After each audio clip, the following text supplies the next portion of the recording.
Muy buenas tardes a toda la distinguida comunidad académica de la Universidad César Vallejo, filial Chiclayo.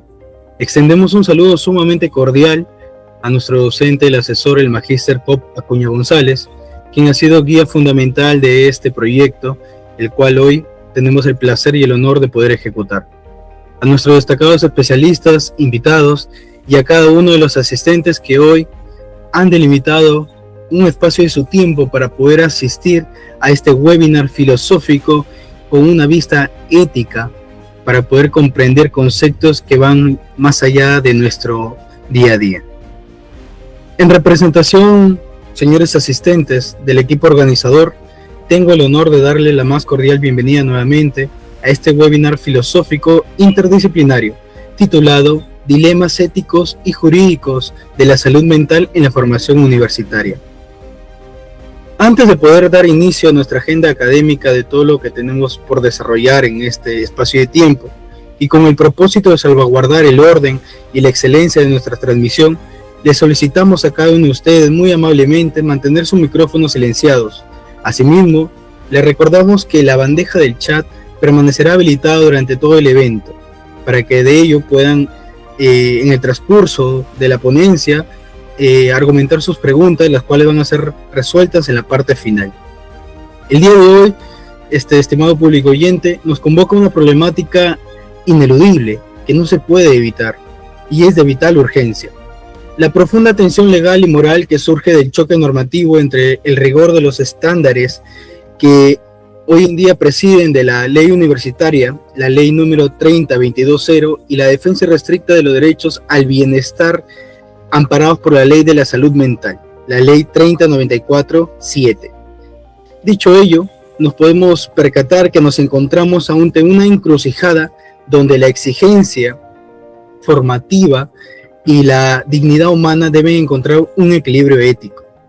Para enmarcar y contextualizar la magnitud de este desafío, vamos a empezar de una vez con los programas y le voy a ceder muy cordialmente la palabra a nuestra compañera Maricielo Ruiz, quien presentará la ponencia introductoria y detonante para esta jornada, titulada La crisis silenciosa.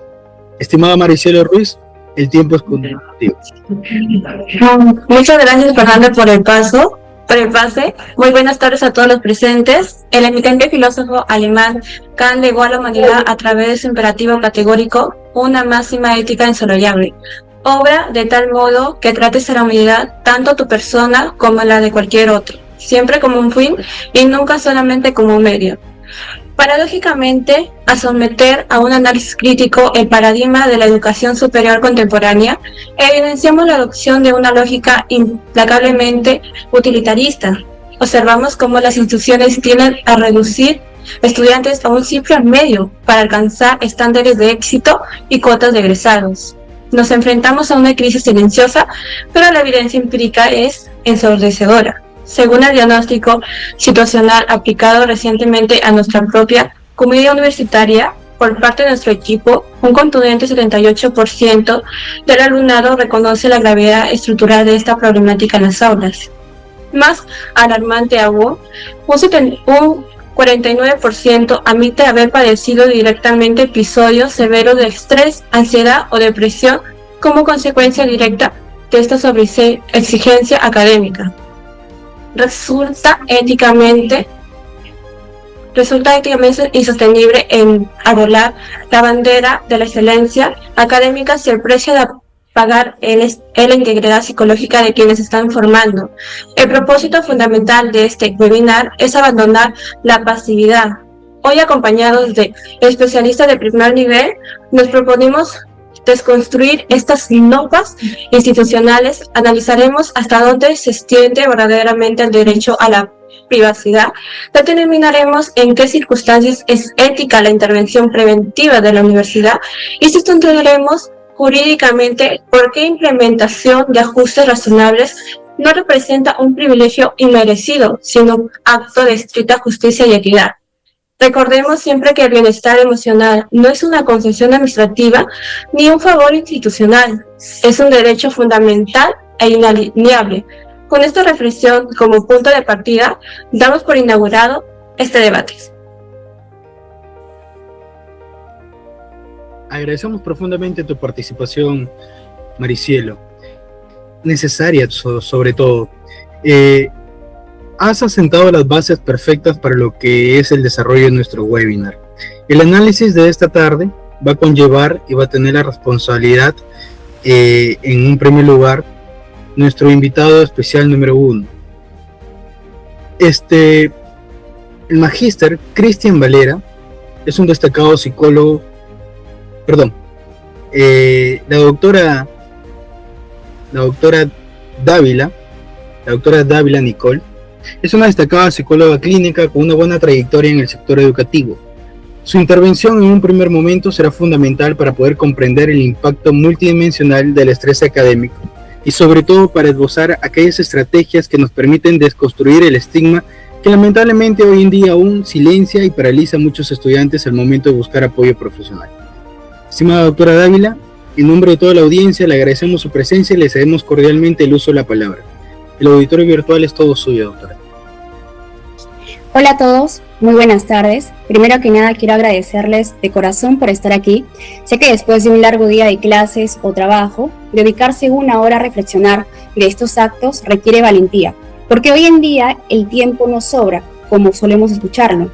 Bueno, pero antes de entrar de lleno con el tema, quisiera brindarles el agradecimiento a Fernando y a su equipo de la UCB por invitarme, porque estos espacios, como estos, son sumamente importantes, puesto de que de esta manera abarcamos las revoluciones y pensamos con respecto a lo que está pasando en la problemática de hoy en día. Miren, les contaré una anécdota con respecto a lo que yo puedo presenciar. En la consulta educativa en la cual yo estoy elaborando, muy seguido llega un estudiante en la cual siempre, cada vez que me ve, me menciona: doctora, creo que yo para esta vida estoy perdiendo. Y bueno, escuchando eso, uno podría pensar que el problema está en él, pero viéndolo con calma y hasta con un poco en el aspecto de la filosofía, ya que es el enfoque que me está solicitando, me doy cuenta en que el chico no está perdiendo. Lo que pasa es que el sistema en el que estamos sometidos ha perdido su centro, el objetivo en todo, su propio ser ha perdido su humanidad. Pero hay que pensar un poco con respecto a la honestidad, ¿no? ¿Por qué ocurre esto? ¿Cómo no se va a sentir así los jóvenes si vivimos en un entorno donde el aprendizaje se ha cosificado, donde parece que el estudiante es una pieza de engranaje que busca eficiencia, notas y rapidez?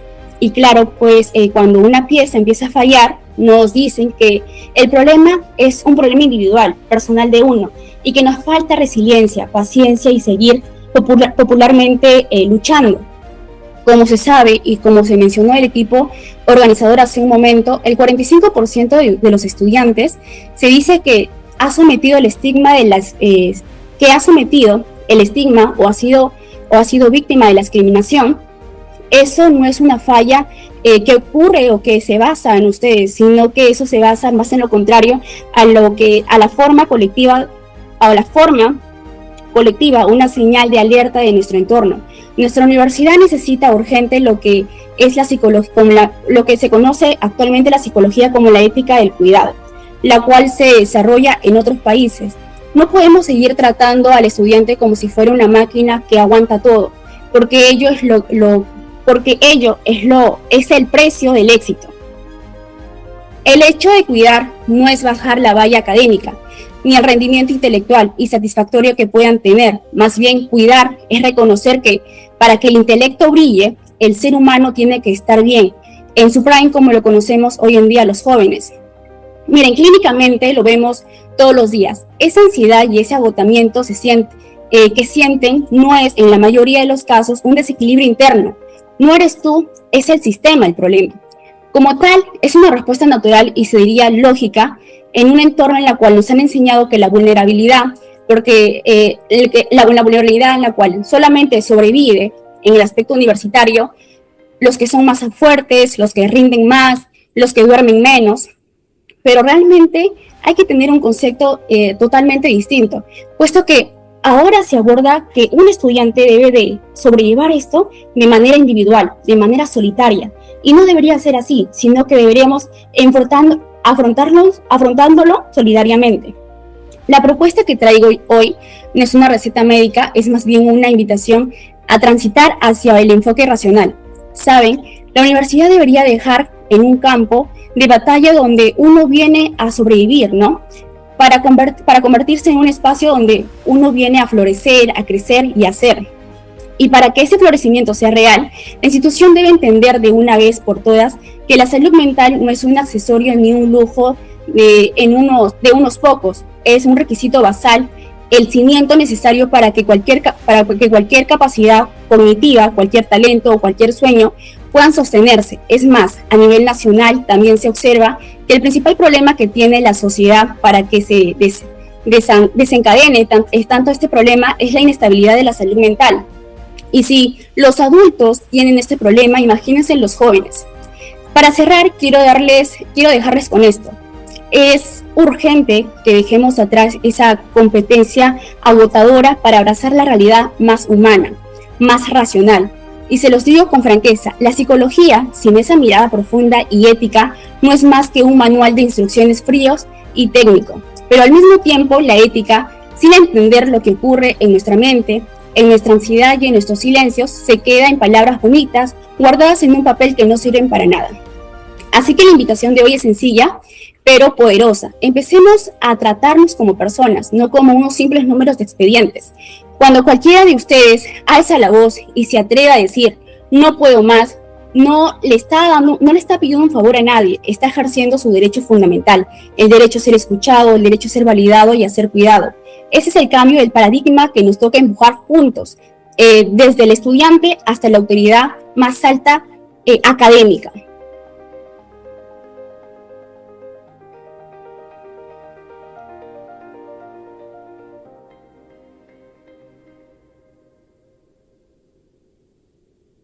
Eso sería todo.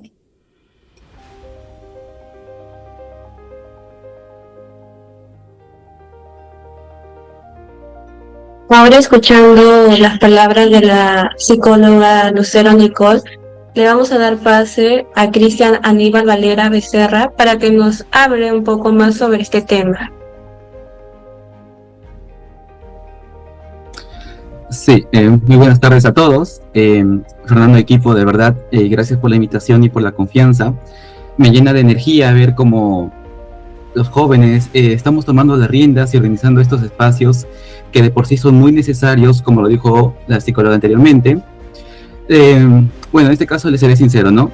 A veces cuando a uno le hablan de leyes o de derechos, lo primero que piensa es en un escritorio lleno de papeles, en burocracia o un muro altísimo que nadie entiende. Pero piénselo un momento, un derecho que no se conoce es un derecho que en la práctica no existe.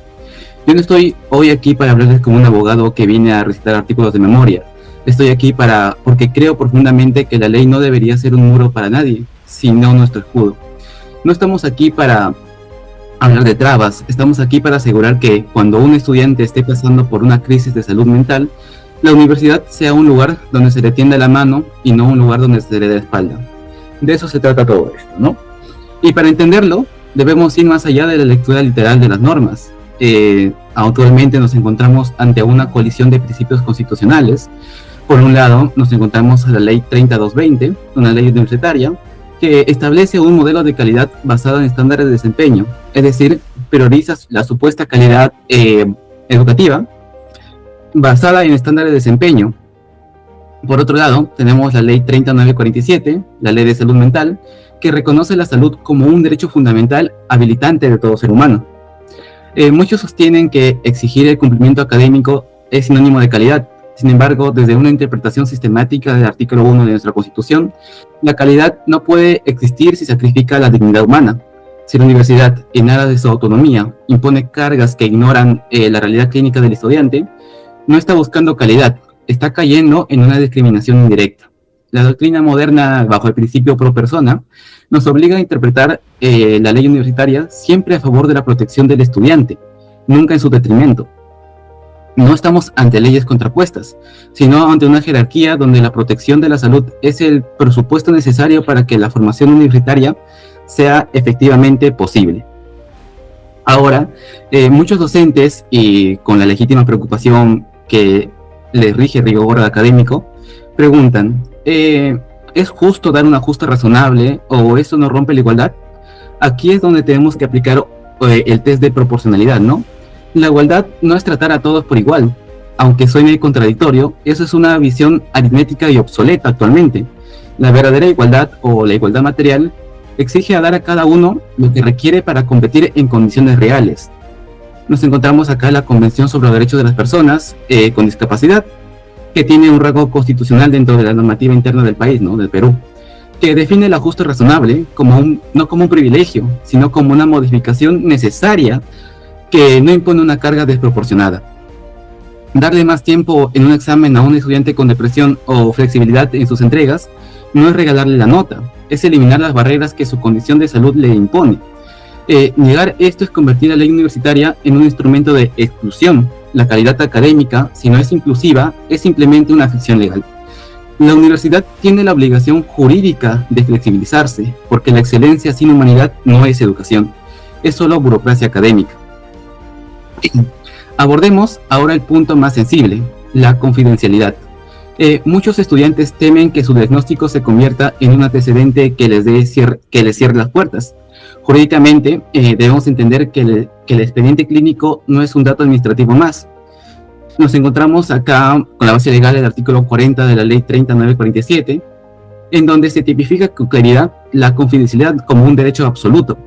Pero desde la doctrina de la autodeterminación informativa, debemos ir más allá. El estudiante es el dueño exclusivo de su historia clínica. La universidad no tiene derecho per se a acceder a ella sin un consentimiento informado, libre y específico. La ley de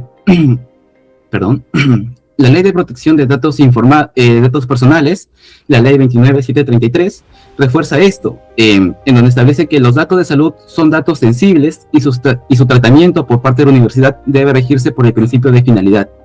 Es decir, que si la universidad recopila la información médica más allá de lo estrictamente necesario, debe ser para el ajuste razonable. Esto claramente es una violación de la intimidad personal de cada uno, ¿no? De cada estudiante. Ahora bien, ¿qué pasa con el riesgo inminente? Aquí es donde el principio de legalidad debe frenar cualquier ímpetu inquisitivo. El riesgo inminente no puede ser una cláusula abierta que permita a las autoridades universitarias actuar bajo criterios subjetivos. Jurídicamente hablando, cualquier medida de intervención debe someterse a un test de estricta necesidad.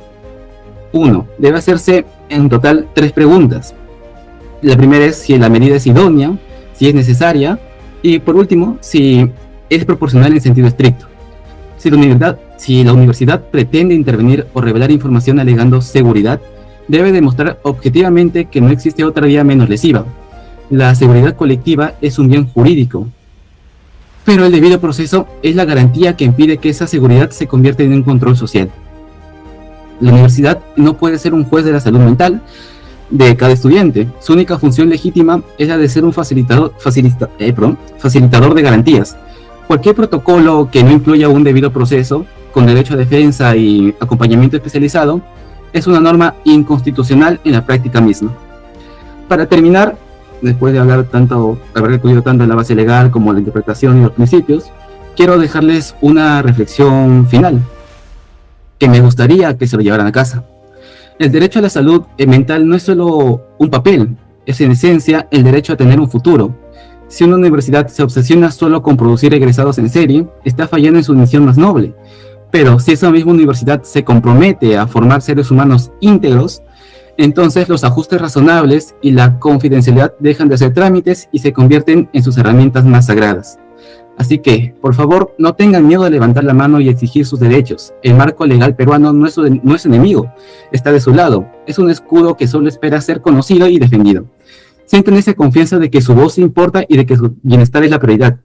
Muchas gracias de todo corazón por la invitación, Fernando y su equipo, y por la escucha atenta de todos los participantes en este webinar. Espero de verdad que en este ratito que he expuesto lo fundamental que es la protección de su educación y su integridad, les asegure un camino tan importante para su formación académica.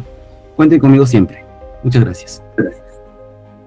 Muchísimas gracias, doctor Valera Becerra, por aterrizar estos conceptos legales y mostrarnos cómo es que la ley universitaria junto a la ley de la salud se contradicen en cierto punto, pero lo ideal es que se lleguen a complementar, y para eso estamos nosotros, para poder lograr sintetizar esos conceptos de los cuales podemos recurrir en pensar en que la ley muchas veces no nos va a hacer caso si nosotros tenemos algún problema no solamente físico o quizás económico, sino muchas veces interno.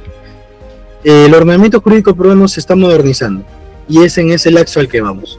Muchísimas gracias nuevamente, doctor Valera Becerra, por su participación tan activa en esta tarde. Ahora, ya con ambas perspectivas sobre la mesa, hemos escuchado la parte clínica por parte de la doctora Dávila, a quien también le agradecemos mucho por su participación, y la parte jurídica por el abogado anterior. Hemos llegado al corazón de este webinar, al punto central, el foro interactivo. A partir de este momento, nuestro compañero Elber Ruiz Segovia asumirá la moderación de este mismo webinar para poder canalizar las preguntas que nos han estado dejando en el chat. Adelante, Elvis, el tiempo es tuyo. Muchas gracias a nuestros ponentes por estas intervenciones tan valiosas. Entramos ahora a la parte más dinámica de nuestro webinar, el foro interactivo. Ya estamos viendo muchas preguntas interesantes en el chat, gracias a todos por su participación activa. Vamos a empezar con la primera que nos encontramos.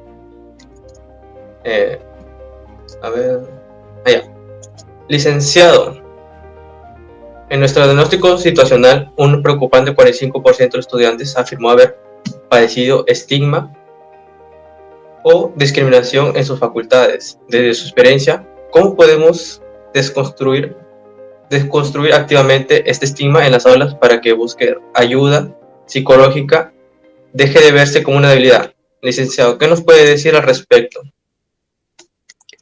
Para abordar la desconstrucción del estigma en las aulas desde una perspectiva psicológica, es indispensable abandonar la visión individualizada que patologiza al estudiante para transitar hacia un enfoque relacional basado en la ética del cuidado. Debemos dejar de tratar al estudiante como una pieza de engranaje enfocada únicamente en la eficacia y en las calificaciones, reconociendo el bienestar. Es importante y clave en la cual validemos la vulnerabilidad que se brinda hacia el estudiante.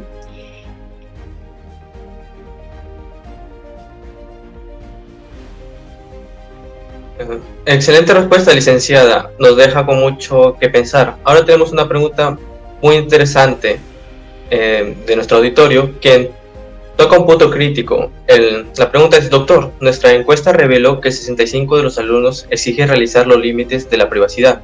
Si un docente sospecha que un estudiante atraviesa una crisis severa, ¿en qué punto exacto, según la ley, la universidad está facultada para intervenir sin vulnerar la autonomía del alumno? Doctor, ¿qué podría aclararnos en este lema legal? Sí, bueno, desde el ámbito jurídico, la facultad de la universidad para intervenir ante una crisis severa está estrictamente limitada al principio de la legalidad y al derecho a la autodeterminación de la información. La universidad no tiene un derecho inherente para acceder al expediente clínico del alumno, considerando que es un dato sensible y protegido por la Ley de Protección de Datos Personales, sin contar con un consentimiento libre, específico e informado. Ante un supuesto de riesgo inminente, como lo plantea la pregunta, la institución no puede actuar bajo criterios subjetivos o arbitrarios. Por el contrario, cualquier medida debe superar un test de estricta necesidad, como ya he mencionado anteriormente. Que este test debe valorar si la acción es idónea, necesaria y proporcional en ese sentido estricto, demostrando que no exista una vía menos lesiva para la autonomía del estudiante. En última instancia, cualquier protocolo de intervención que carezca de un debido proceso, un derecho a la defensa o acompañamiento especializado, resulta inconstitucional, pues la seguridad colectiva nunca debe convertirse en un instrumento de control social sobre la salud mental de un alumno. Qué buena respuesta, Doc. Gracias a nuestros oponentes por absolver estas dudas con tanta claridad y el rigor académico. Por cuestión de tiempo debemos cerrar esta ronda de preguntas, pero nos vamos con conceptos muy potentes para realizar la síntesis académica de todo lo que hemos debatido hasta tarde. Cedo el uso de la palabra a mi compañero Jonathan Yarleque. Adelante, compañero Jonathan. Gracias, Elvis. Para sintetizar este debate, debemos recurrir a la filosofía de la justicia. El filósofo contemporáneo Jung, en su teoría de la justicia, nos indica, ¿no?, que las desigualdades solo están justificadas y benefician a los miembros más desventajosos de la sociedad. Hoy hemos demostrado que aplicar una igualdad estricta en las aulas a personas que atraviesan, ¿no? Condiciones de salud mental, desigualdades o no desigual, inequidad, ¿no? Los ajustes razonables que hemos debatido hoy no son privilegio injusto, son más, en términos filósofos, un acto de justicia. Bueno, la conclusión central de este equipo es que la ley universitaria y la ley de salud mental no deben ser vistas como enemigas. Ambas deben coexistir bajo una genuina ética del cuidado, donde el rendimiento académico jamás se posicione por encima, ¿no?, de la dignidad humana. Muchas gracias.